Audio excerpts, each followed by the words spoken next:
Hello everyone, welcome back. In today's video, I'm going to show you exactly how to reset the Kwikset Powerbolt 2 log step by step in 2026. Now, before even resetting the Kwikset Powerbolt 2, you need to make sure of two things. First, you need to make sure that the door stays open and the deadbolt is also unlocked. This is going to prevent any lockouts during the reset and door handling process.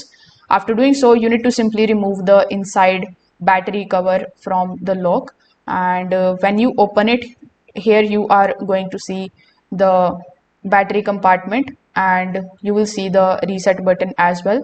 So what you need to do is you need to simply press the reset button for at least 5 seconds until you hear 3 long beeps.